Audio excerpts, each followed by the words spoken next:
everyone for tuning in the Facebook world to listen to our programs all day. I'm very excited about this program, as I have been with the other programs. Thank you for continuing to stay tuned.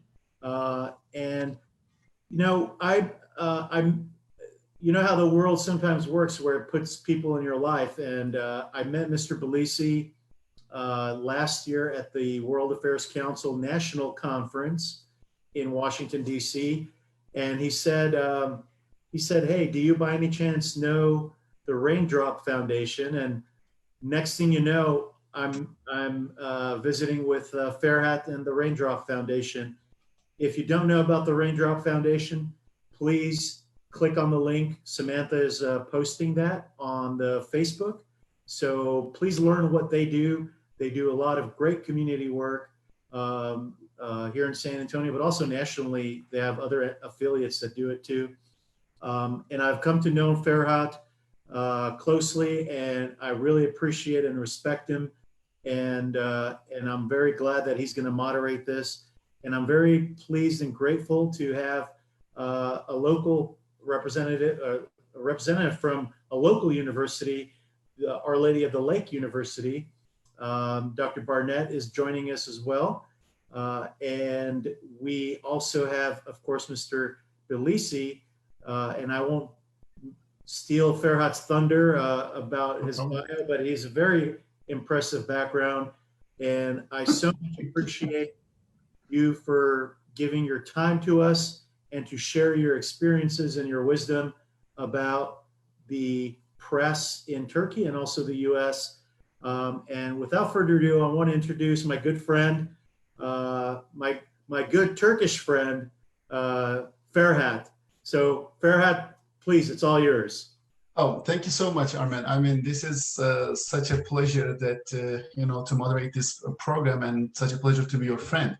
I mean, I remember the date we met, and like we were like kind of, okay, so like people from different backgrounds are getting together. And then, you know, our first breakfast was very interesting. I mean, very mind-opening that a Turkish, Armenian, Azerbaijani, and the Kurdish get together, and then we just enjoyed the tea, the breakfast, and the tea all together. It was such a nice time, and since then our friendship has grown bigger. And I'd like to briefly introduce myself. My name is Dr. Ferhat Ozturk. I have a PhD in cell and molecular biology, and I used to teach at a university in Turkey and also Alma College, Michigan. I taught biochemistry, molecular biology, genetics, and such things. And then I moved to San Antonio in 2008, and I'm teaching at School of Science and Technology. And I'm teaching biomedical sciences to the middle and high school students right now. And at the same time, I'm the event coordinator for the Raindrop Foundation San Antonio. I've been volunteering for it since I moved here. And today, we will have Dr. Leda Barnett from Our Lady of Lake University, I mean, in short, OLLU. And then we will have Mr. Abdülhamit Bilici. He's the chief editor, former chief editor of the most circulated daily newspaper in Turkey, which was called Zaman. In English, it's called The Times. So it was circulating more than 1 million a day, and then until the government had seized and shut down the whole newspaper, and Mr. Bilici was able to flee the country. However, most of his friends are or his colleagues are in jail for back to 4 years or even more. And Mr. Bilici was also one of our speakers at Annual Dialogue and Friendship Dinner back in 2019, and it was coincidentally the same day or commemoration or anniversary of the closure of the Zaman newspaper in Turkey. And Dr. Leda Barnett, she's an expert in the political science, especially in the American political science and also South American. And she will share her expertise and perspective about the freedom of press in the United States and also around the world. So I'd like to start with Mr. Bilici. And would you please introduce yourself, or would you please talk about what you have went through in Turkey in terms of the suppression of the freedom of press And if you can summarize us, and we'll be happy to follow up with that. Thank you. Thanks for Armen and the World Affairs Council of San Antonio. And thanks for the Raindrop Foundation. This has been a good friendship that producing some nice results, some Yes. concrete results, which is very, very nice, very promising. I hope we can have different occasions to come together. And luckily, the corona is over and I can come physically again to San Antonio, which I had very nice memories last time when I was there. So I'm a journalist for over 25 years. Now I live in exile in America, namely in Virginia, for last 4 years. My career and my life indeed toppled down by an authoritarian intervention into democracy. So it is not easy for American audience to understand my situation because it is not easy to digest. So just to give you an example to understand my situation, just some seconds, think that the editor at the Washington Post or New York Times is shut down by the government, by the administration, and then its editor, the editor-in-chief, had to leave to another country, to Canada or Germany or whatever country that can get away. So this is my situation. So my newspaper was the largest circulated newspaper of the country, and our circulations once was over 1 million. And we were supporting Turkey to be a real democracy. And we were fighting against corruption. And we were, as an editorial policy, very much giving platforms to different voices in society. So in a regular day, you could see in our newspaper a conservative person, a liberal, a social democrat, maybe a religious person, having their perspectives on the same issue.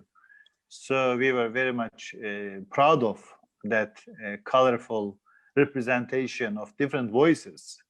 Because of that, it has been appreciated. Our newspaper has been appreciated by the people, and we were ready to celebrate our 30th year, 30, since 1986, 87. But Turkey went through a very strange process under the same party, under the same government, mainly the leadership of Erdogan. So since the party was founded at the end of 2002, and they had a very reform-oriented, democracy-oriented priorities and policies. And until 2010, 2011, it was, Turkey under this administration became a rising star of democracy. And the world was referring Turkey as a model of Muslim democracy, which is very rare. So, and the whole world, the Europeans, Americans, Canadians, all democrats in the world very much supporting that government of Erdogan. And we were also supporting. And one of our priorities was to support Turkey joining European Union to be a real democracy. Because when you think Turkey, its democracy was interrupted 5 times by different military interventions in the past. So we were aspiring to be a real democracy. And being member of European Union was a way to that goal, to that result. And the party, Erdogan's party, was also very much supportive of it. But things started to change after 2013. And instead of becoming a model of democracy, unfortunately, Erdogan turned its back to Europe, to democratic values, and turned his face towards the Middle Eastern autocracies and wanted to create a one-man rule even alienating a lot of members of his own party, the founders of his party. And once he became one man in his party, and then the second goal was to be one man in the country. And when we learned, when we understood that Erdogan is not the same guy that we were supporting, we changed our policies. We started to criticize since 2012, 2013. We were writing against the corruption and this authoritarian tendency. And that was the beginning of our end. So an authoritarian government doesn't like two things. One is free press. The other is independent judiciary. Because when you are corrupt, when you like to create a one-man rule, an autocracy, a kind of dictatorship, these two things are an obstacle in front of you. So you need to crash free press and independent judiciary. Now both of them lost.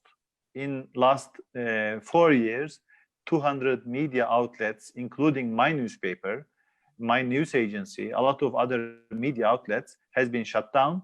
Turkey became the largest or the worst jailer of journalists in the world. And now Turkey is ranking 154 out of 180 countries in the World Press Freedom Index, which is terrible because Turkey is a NATO member. Turkey is part of all Western and international institutions. So this is very bizarre situation. And a lot of my friends, some of them are professors of politics, history, who were our columnists in jail for last 4 years. And they have 5 more years to serve. And some of them got life sentence, including my chief designer, who is in jail in solitary confinement, Fevzi Yazıcı. I recommend you to read one of pieces, an article about him in Washington Post recently. We had an exhibition out of his drawings that he produced in the cell, in the solitary confinement. So this is a terrible situation, but it is not limited. I mean, the destruction of democracy starts maybe by destruction of free media, but it doesn't end there. It just starts there. So it goes to teachers, it goes to academics, it goes to civil servants, it goes to judges, lawyers. So now Turkey turned into a kind of prison for journalists and for anyone who is critical of the Erdogan's government and policies. And now we have a political leader of a political party in jail, more than 1,500 lawyers, more than 2,000 judges and prosecutors, and thousands of women, a lot of babies in jail. So Turkey has maybe the highest educated inmate population in the world now. And this is so sad. This is so sad for me to observe Turkey's transformation from a model of democracy under the same leadership, under the same government, under the same party, into a country that I can't recognize. And this happened in 5-6 years. So now my point is, Turkey was supposed to be a good example of how a Muslim country can be democratic, modern, reform-oriented, and it could be a good inspiration, a source of inspiration for others, especially in our region, in our part of the world. But now it became another example to see for especially democratic world that how democracy could be hijacked and destroyed under a populist leader in a very short time. So I encourage people, my colleagues and academics, to study more how that happened. So I experienced that. I have a lot of things to say, of course, but our time, I guess, is limited. So I like to stop there and then leave it to the Q&A session that I can share my thoughts about that. Thanks so much, Mr. Bilici. I mean, these are very eye-opening experiences that you went through, and it's very clear that, I mean, the democracy is very fragile and then can be torn down by the suppression of the press freedom. And I believe this is one of the most, most vulnerable thing in the whole world.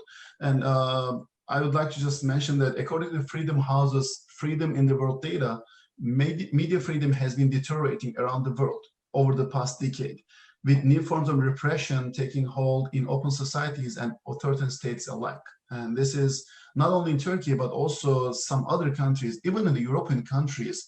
I mean, nowadays we are hearing from Belarus and from others like Hungary and Austria. So the freedom of press has been suppressed. And but on the other hand, I mean, when we turn our face to the United States, press freedom is one of the most fundamental pillars of the American democracy. And it has constitutional protections in the United States, and that these protections are stronger than in any other country around the world. But I would like to ask now Dr. Barnett about what do you think about the status of freedom of media or freedom of press in the United States based on your experience and observations? Well, first of all, thank you everyone for joining us today. Thank you so much, World Affairs Council and Raindrop Foundation, for asking me to be here today. I'm very honored to have this conversation. I guess I would like to make just some sort of general remarks about globally what the status of free press is, and then kind of talk a little bit about the United States. So kind of more of a little comparative perspective. And in particular, some of the threats that we're seeing to press freedoms and democracies, because these threats are often more nuanced and insidious. I guess I would first emphasize an important concept of the sentiment of legitimacy and legitimacy of institutions, whether we're talking about the free press or the electoral process or decisions rendered by courts. This is really a critical element in the stability and success of any regime. You know, we can't really have effective governance without that. And democracy really only exists if people believe in it. You know, having it written down in documents is not really adequate.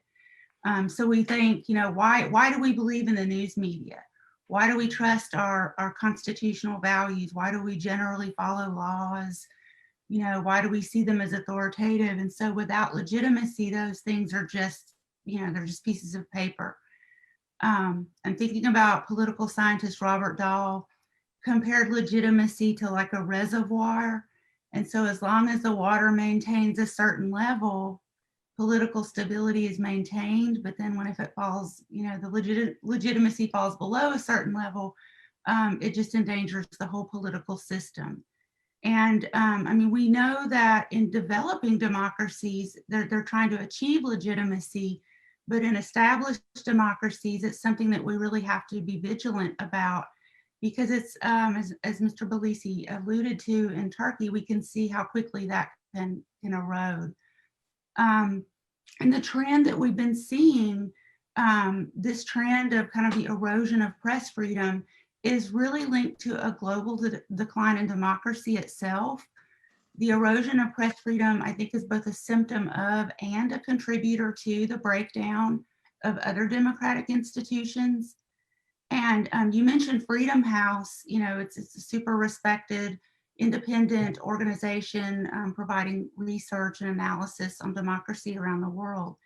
And they have said in their Freedom in the World report that 19% of 16 countries have endured a reduction in their press freedom scores. And they're just talking about like the mature democracies. We're seeing it everywhere. We see in India under the Modi regime, Israel under the Netanyahu regime, Spain with the Vox party, Austria, the Kurz government, Hungary with Orban.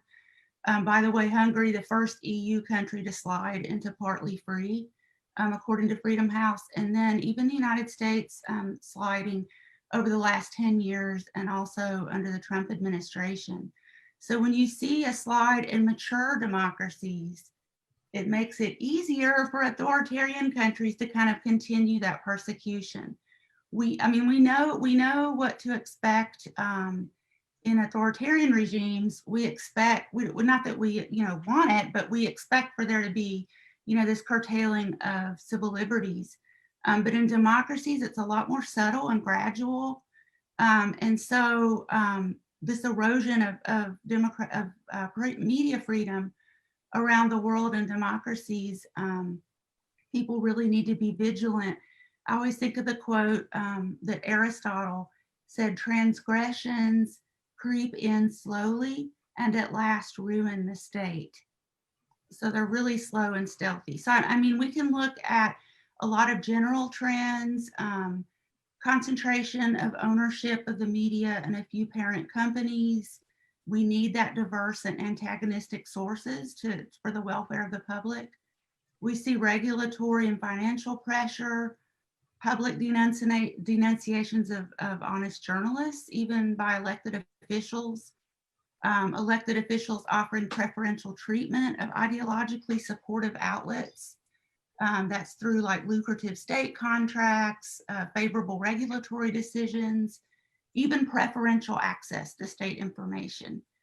In a lot of mature democracies, we've also seen like a rise of right-wing populism and hyper-nationalism. This really, they usually paint themselves as like defenders of the true identity of the nation and that they're standing up against perceived threats. The threats are almost always ethnic groups, immigrants, religious minorities, such as Muslims in India is a mature democracy that I would point out.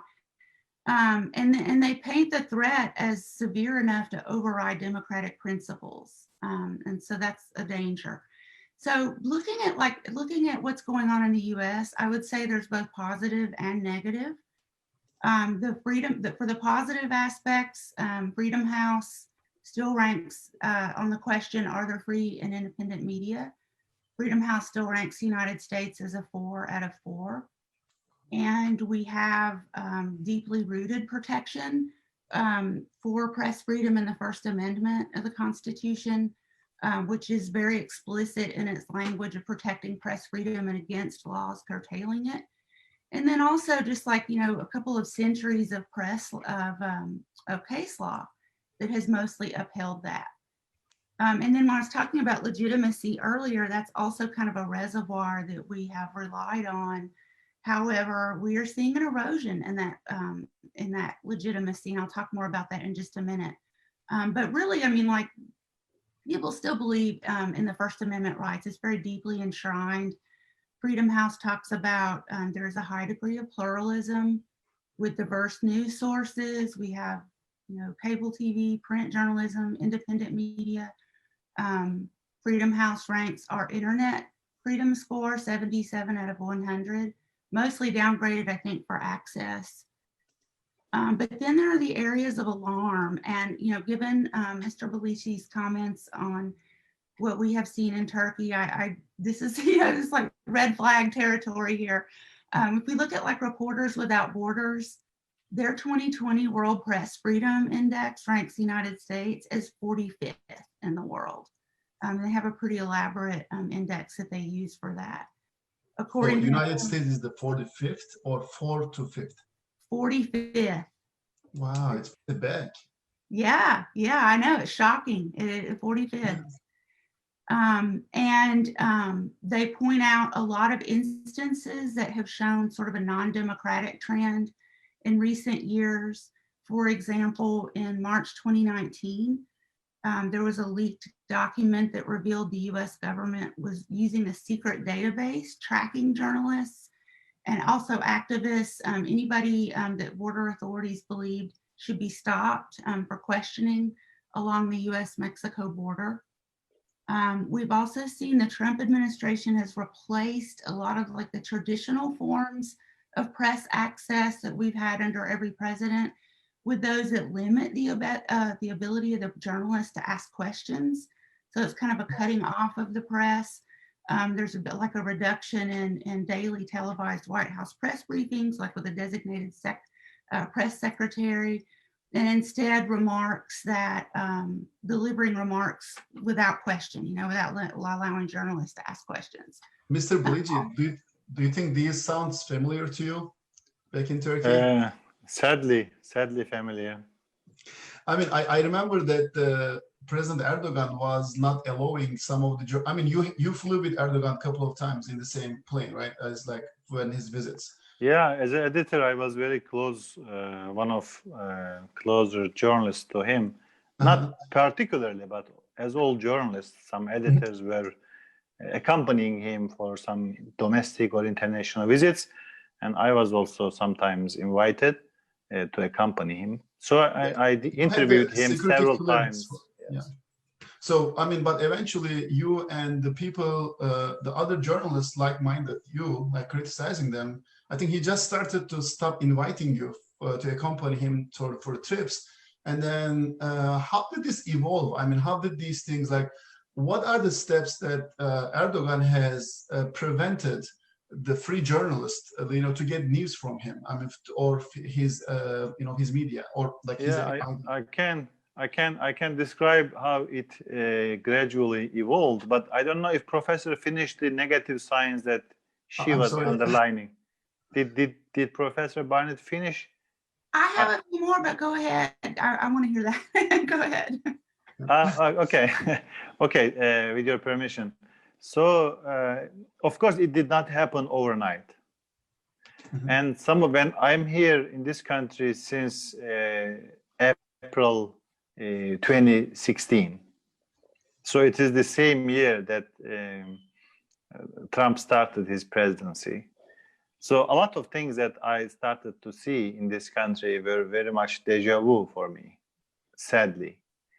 Of course, I mean, Turkish democracy in terms of its flaws and having been interrupted 5 times by military interventions and never a full-fledged democracy cannot be compared to American democracy.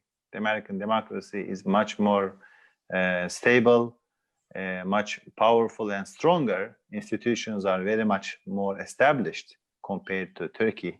At least we don't know, for instance, any military intervention taking place in American democratic history. There are of course ups and downs in this country, in America as well, like the civil rights movements, and still this racial debates and a lot of conflicts continue, but you can't compare 2 democracies. So having said that, but a lot of things were very much identical and similar to what we were having.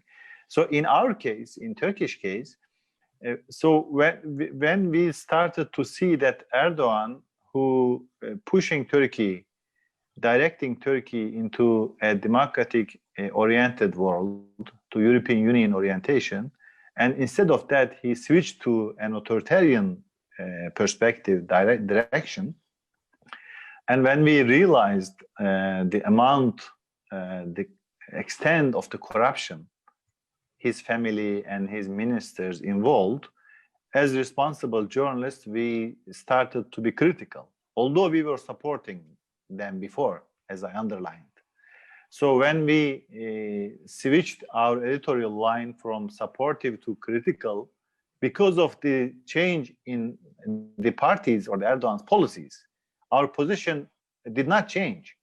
We were supporting still Turkey to be a full-fledged democracy, to be a free country, respecting human rights, and to be part of European Union.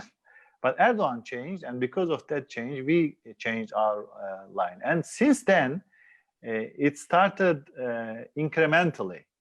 So, for instance, I remember, and a lot of our readers, whoever may be listening to us now will remember, that our reporter was asking a question about a corruption allegation in a press conference. And Erdogan, at that time, our reporter was able to be at that press conference and to be able to ask that questions, very, very journalistic questions, no insult. But Erdogan, instead of responding the allegations, he started a fight with the reporter. Not just with the reporter, but the media institutions that he is working, the owners of that media, etc. So that continued for a while. This is, I'm talking about now 2013, now 7 years ago. So, for instance, one of our reporters asked to the then leaders, one of the leaders of the government, Ahmet Davutoğlu. It was also a critical question. but the answer was so strange. The Davutoğlu said that if you are able to ask that question and able to go home safely, it means Turkey is a democracy. So can you imagine, I mean, what kind of perspective of democracy is this? But we were happy with that. We were happy that we were able to go to these press conferences and then ask our questions in the name of journalism. But after a while, after a couple of weeks, the doors were closed to our reporters. They said, you are no more allowed to cover those press conferences. And the second step was to cancel our, revoke our press cards for our reporters. And then Erdogan called people, his constituency, to boycott our newspaper. Not to buy the newspaper. And then he was calling the companies not to purchase advertisement from us. So he was sending tax inspectors to put pressure on our media. So we were having court cases against our reporters, against our institution. All of them were aiming, of course, to silence us or change our editorial line, not to be critical, or not to write about corruption, not to criticize the authoritarian perspective or the policies. But these, of course, gradually applied. But at the end, we did not change. Of course, we had troubled times in terms of financial situation. Our circulation decreased, our advertisement revenue decreased, and we were very much busy with the lawyers and the court cases.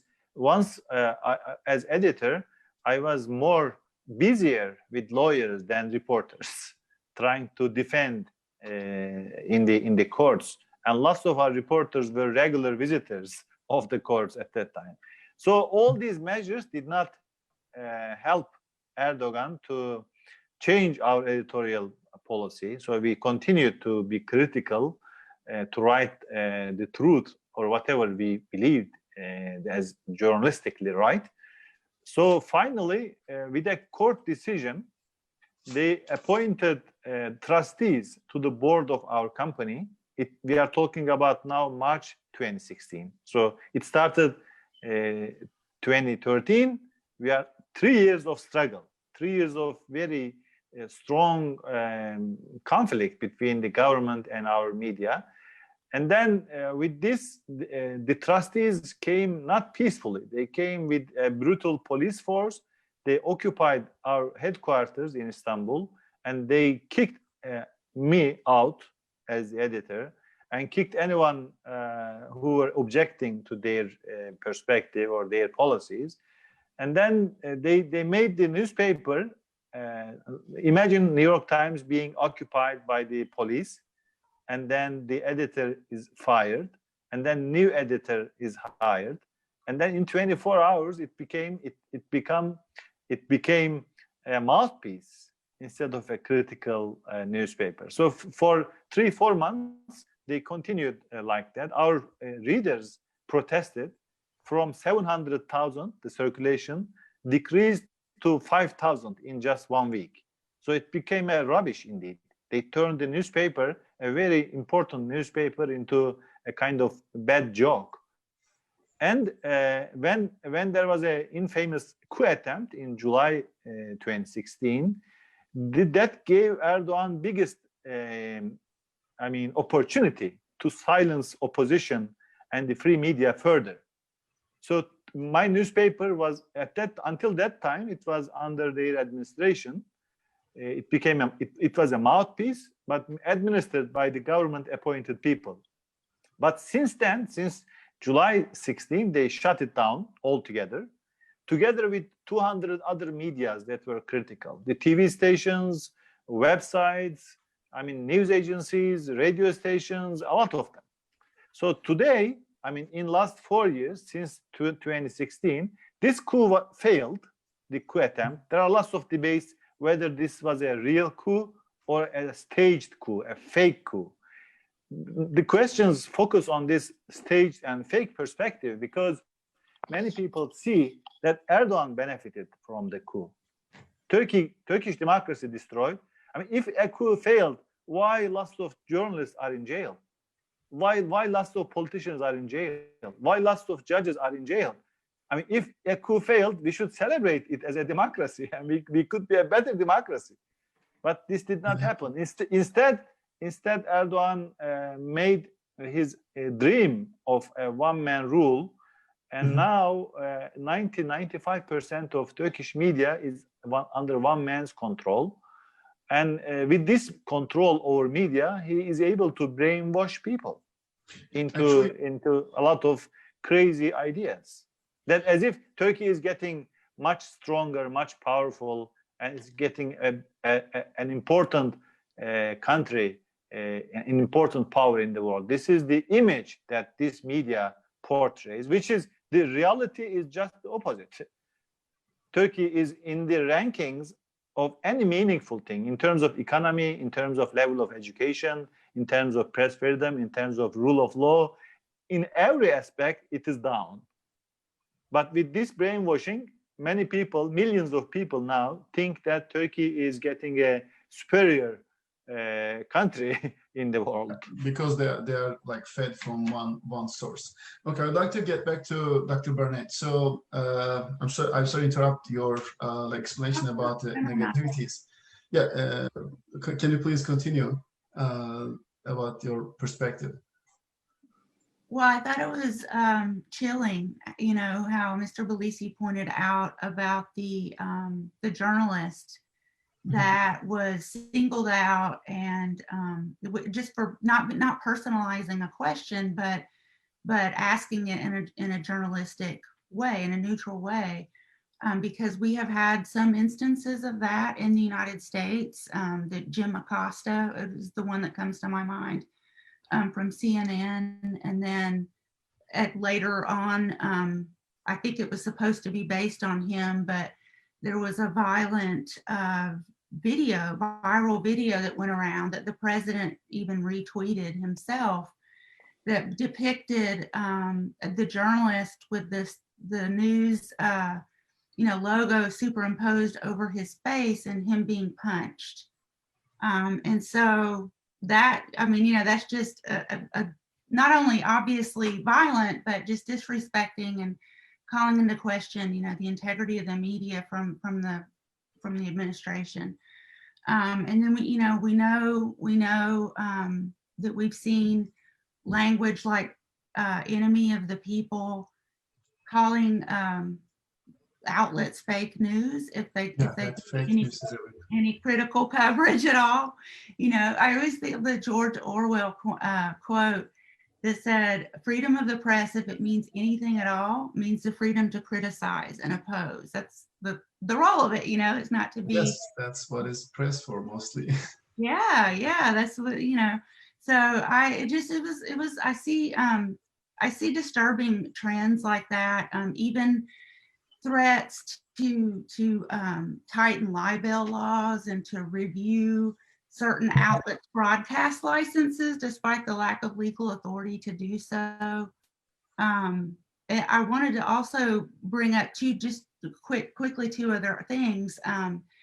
One would be the violence that we've seen towards journalists in the Black Lives Matter protests. Even when the journalists are off to the side and they're not, you know, impeding the duties of law enforcement, and not just by law enforcement, but by their fellow Americans, you know, which is disturbing to me because they're there chronicling, you know, one of our First Amendment freedoms, and they're being attacked. So that's a disturbing trend. And then I also wanted to mention, I mean, the plastic bullets and some other thing. Yeah. Yes. I've seen in Minnesota, I think. The video footage is really disturbing. Yeah. The Committee to Protect Journalists in their U.S. Press Freedom Tracker just for this year has some pretty scary statistics. They say that they have documented 185 physical attacks on journalists, 84 equipment damages, 102 journalists arrested. 10 instances of equipment searched or seized, 92 tear gassings, 54 pepper sprayings, and 169 rubber bullets or projectiles, like you mentioned. Big number. And I have seen Yeah, this. it's a lot more than we've seen. The CNN journalist was like handcuffed, right? And he was like, when the camera was on, and then the whole team. I mean, this is very disturbing. And unfortunately, this is kind of the path that some autocratic countries are following. I mean, I was going to come, I think our time is a little bit limited, but I just got to come about like the freedom of, like what could happen if the freedom of press is completely gone. It's an extremist example, but Jamal Khashoggi, I mean, when he was a free journalist, and he used to work for Washington Post. Am I right? I'm sorry, please correct me if I'm wrong. Yes. And then when he visited Turkey, I mean, to the Saudi Arabia embassy there to get some of his paperwork, he was just like killed and dismembered, and then just like brutally or like violently, I don't know how to name it, but he was a journalist. And unfortunately, the reaction from the world, especially the modern, I mean, democratic world, was not loud enough, I believe. I mean, yes, it was on the news for a while, but what happened? I mean, they just did it, and they just like go with it.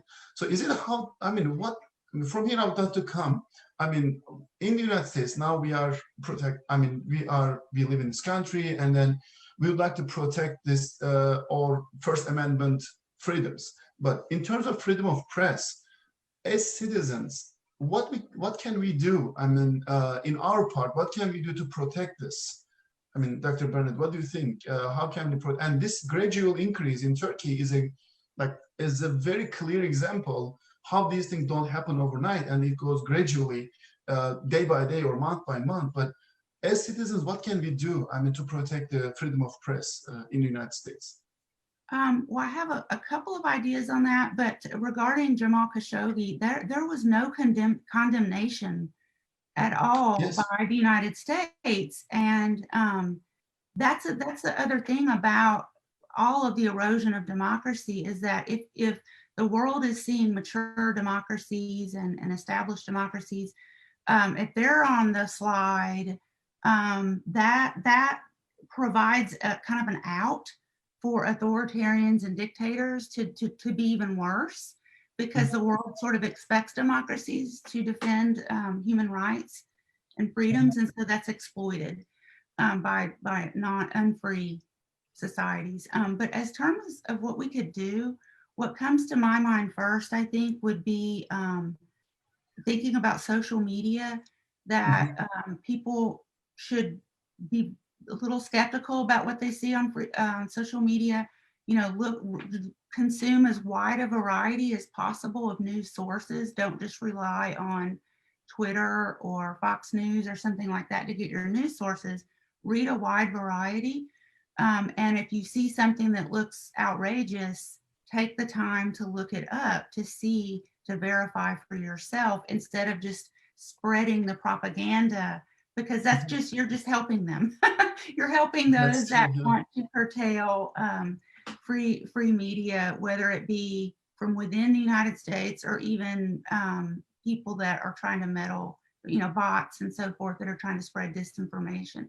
So that is the thing that comes to my mind. And then I think people should support organizations like Reporters Without Borders and the Committee to Protect Journalists and the ACLU, because they're litigating. We saw, as you talked about in Turkey, how it often starts in the courts. So we could support those who are fighting to keep those freedoms. Okay. And Mr. Bilici, before we finalize today's talk, I just want to ask you a question. Is there any point, I mean, in terms of your administration and being the editor-in-chief in the Zaman newspaper, is there anything like that you say, I wish I would do this way? I mean, I wish I have done this before things got worse. I mean, I know it was not in your hands. I know Erdogan was turning into a more Middle Eastern autocracy. I mean, Turkey was going into that direction. But was there anything that you are saying, okay, I wish I would do that?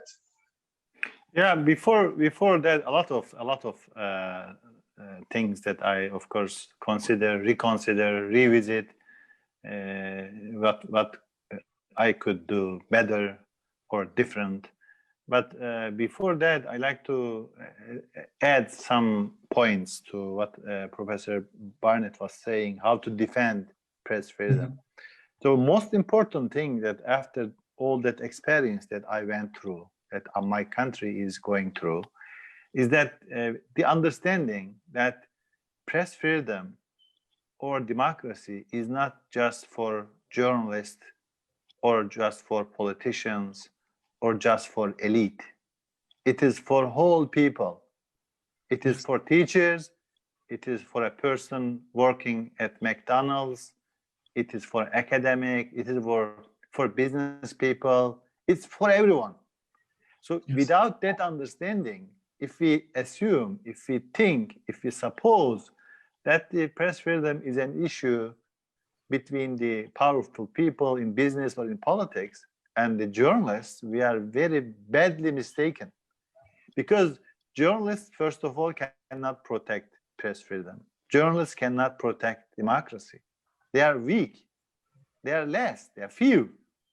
So if there is not an awareness, the consciousness in society, a bipartisan consciousness about importance of rule of law, importance of press freedom, importance of democracy, it will be very easy to destroy it. And if we have it, it will be impossible to destroy it. It will be very difficult to destroy it. In Turkey, we were not able to do that. So we were polarized, as America is polarized now. So we were giving priority to our narrow interests, narrow agendas. So we were thinking that, in terms of America, for instance, there are people who are supporting, who are against abortion, let's say. So having a breakthrough in that seems for those people is the most important thing in life. But I think, and I say with my experience, that if rule of law, if press freedom is destroyed, even if you got everything you like in terms of abortion, you will not be safe. Your life will be destroyed, could be destroyed. Because democracy, press freedom, rule of law are the foundations of a country or the roof of a country.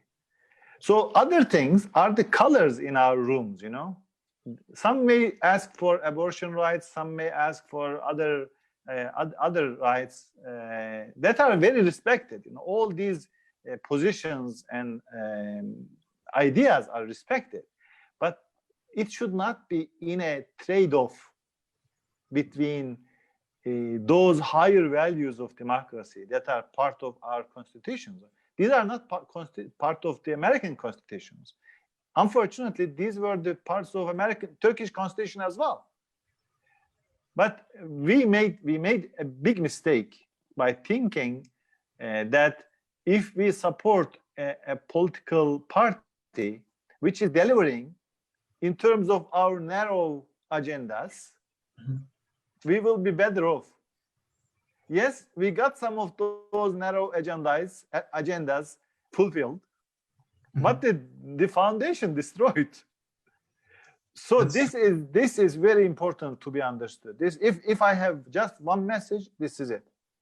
So as I said, journalists are not powerful enough to protect democracy or press freedom, and the journalist and the press is attacked not for the sake of journalists. Democracy, when democracy is targeted, the attack starts with attacking media, because this is the first line in the defense of democracy. And the control of information is so vital. If you like to create a one-man rule or an autocracy or an authoritarian regime, first thing to get rid of is the free information, the critical information. So that is very important. And the other thing is, I mean, if you see any sign that someone is attacking press freedom or rule of law, you should be alarmed. That attack may be coming from a Republican or Democrat. I don't care about this. I speak in a bipartisan, non-partisan fashion. That and the polarization is not in the interest of society, and it is not good for any democracy.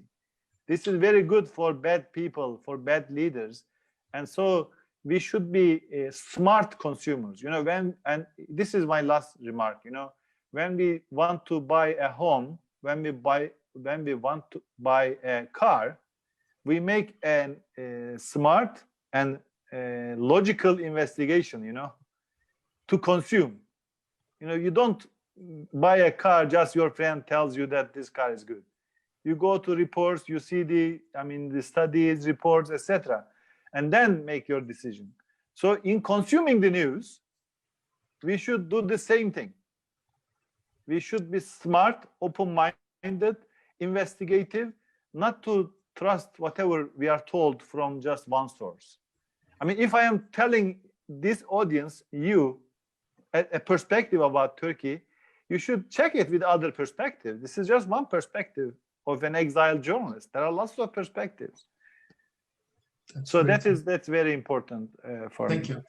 Thank you so much. I mean, Mr. Bilici and Dr. Barnett, I mean, you really reminded us the values instead of the interests. So we have to stick with the values of democracy. We have to stick with the principles of democracy, and especially freedom of press, but not our personal or political interests. So values and principles are the key, are the pillars of this.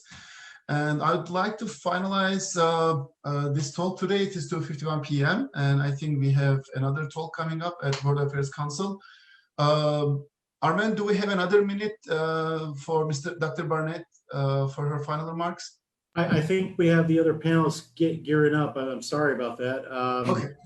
If that's okay, but it's a lively discussion. I appreciate you all for taking time. Thank you so much. Yeah. Thank you for the comparative analysis there and your thoughts about what the press is going through now here in the U.S. And also, Mr. Bilici, thank you for sharing your personal, for lack of a better word, your adventures through with a regime that is not very friendly with the press. And so, and Ferhat, thank you so much for your very thoughtful, poignant questions. I'm very thankful that you did that. You know, when you do something good, you're going to be asked to do it again. So I'm honored. I'm honored to be, you know, like to be a part of this program. I'm so happy with this. If for those watching, thank you for tuning in. Please check out the Raindrop Foundation. They do a lot of good work in the community. Please reach out to us if you want to connect with any of our panelists today. Check out Our Lady of the Lake, a great school also. So be sure. And I'm pointing at you because you're right here. Otherwise, you realize that doesn't mean it.